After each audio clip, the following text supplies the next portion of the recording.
Hello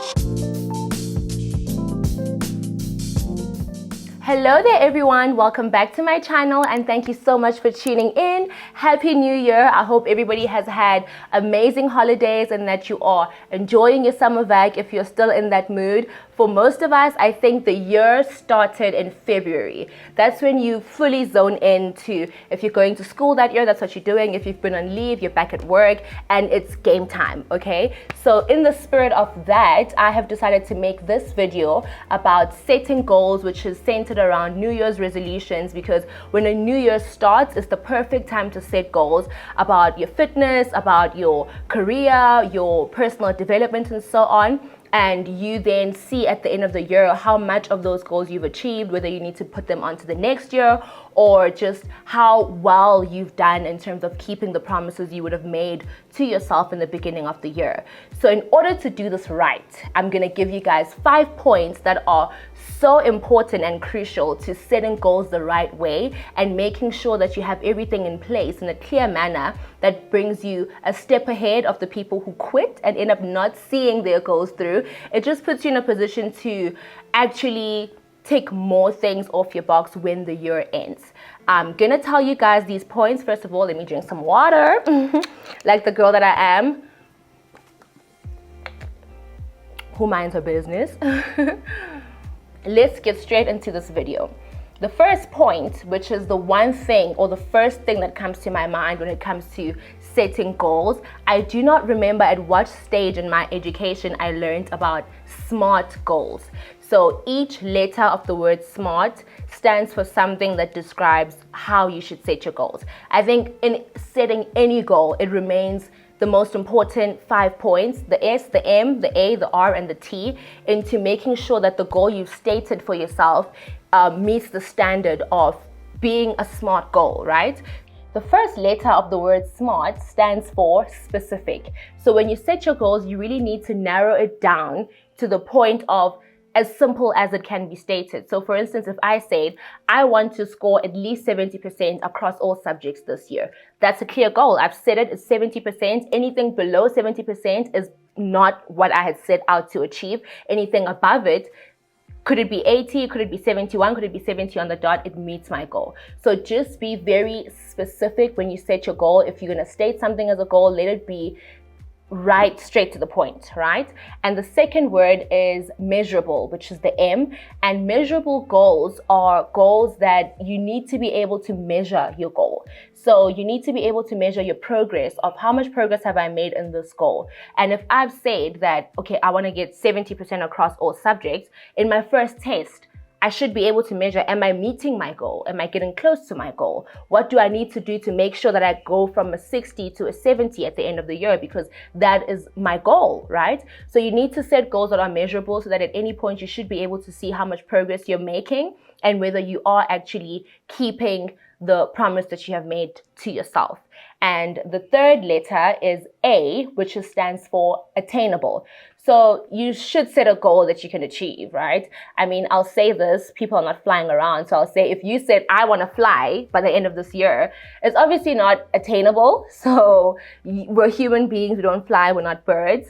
Then you come back to this video when somebody has enabled people to fly. But you get the sense of where I'm coming from. So make sure that your goal is attainable, it's within your means. You can't say you want to be an accountant if you don't even study accounting. You understand? I guess maybe people do that, but just let me stick to make sure your goal is reasonable and attainable. The fourth letter is relevant. I used to think this was realistic, but relevant actually makes more sense because a goal that is relevant is a goal that is aligned with your current values, that is aligned with your long-term objectives. So if you're going to set a goal, just make sure that it's you, right? That it resonates with you, it resonates for what you stand for, and that you're not going to set this goal and then next week you realize, oh, actually this is not me, or I don't stand for this, you know. So it just needs to be true to you and aligned to yourself at your core. And I mean, if you are expecting to relocate or get married next year, you can't set goals that do not align with doing that, you understand? So just think long term with your goals and see if they are actually aligned with your long-term objectives. So that is the core of setting relevant goals. And the last letter is T, which stands for time-bound goals. So if I have fitness goals, which I do, and I've set for myself to say by May or June this year, I should have the flat tummy that I've always dreamed of. I say this every year, but this year is going to be different. I will be posting a video in May, so I'll let you guys know about the progress of that goal. But just set a good time frame. If you know that you're currently looking your worst or not looking your best physically, don't say you want to be physically fit in 2 weeks. Like, it's not sustainable. So just make sure your goal is time bound, and in setting the time frames, be reasonable. If I say May, I have more than enough time, right, to actually make that happen, then there's no excuse. It's very realistic. So that was the first point, quite a bulky one. That was the first point, that whenever you set a goal, the first thing you need to assess are those 5 letters, whether your goal is actually SMART. The second point is write your goals down. Like, I'm obsessed with planning. I'm obsessed with writing down lists. I'm obsessed with journaling. I've always been that person. Like, literally in primary school, I was always that girl who I would write down, what am I going to get home and do? Change, wear this, wash the dishes, all this stuff. So it just made it clear for me from a young age that I do enjoy that. Like, I just love writing. If I see an empty page, I want to write something down. It's who I am. So I have a planning cognitive style.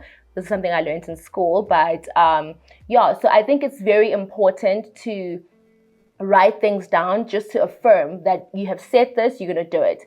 And there's so much satisfaction that comes from being able to tick something off your box. And it's very gratifying, right? So it could be little things like, I'm going to go to Woolworths today, I'm going to get groceries, I'm going to go to H&M and buy this and that and that. And at the end of the day, if you are able to tick them off on your phone or a physical notebook, then you feel a sense of, you know, you've done things, like you're being productive, you're active in your own life. So I generally recommend getting a notebook, a journal for your goals, or you could use the same book as your diary, whatever it is, but just have them on record somewhere. It could be the notes on your phone, but write them down, right? Write your goals down so you can really visualize what it is you have set out to achieve within the year, or even in the longer term. And the third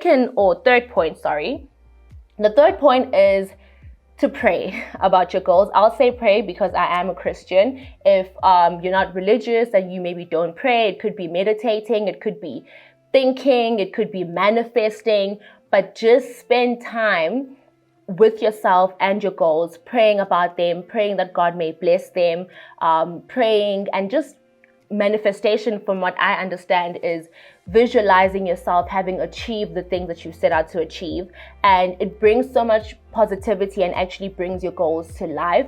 I think that's very, very important, to just protect your goals by securing them and by just praying over them and making sure you spend time in meditation to connect with them. The fourth point, I believe it is to execute your goals. Now, it's all fun and well to know your goal is SMART. It's all fun and well to know that you've written them down somewhere. Maybe you lose the notebook or you ignore them all the while. But if you're praying about them, I think it's very hard to abandon them. Just do it. And, you know, I think we all struggle maybe with starting. Getting started is probably the hardest thing. But once you've started, then sky is the limit. So just encourage yourself to do the one thing that will dictate that, you know what, I've actually started. I've made my first gym appointment, or I've started going to the gym 3 times a week as I've set out to do, you know, or I've started studying every day for 1 hour or 2 hours, whatever it is. But just make sure that you get started. You start and then you hold yourself accountable to continue and be consistent. But the key is to start. And the final point is self-care Sundays, self-care Saturdays, self-care every day.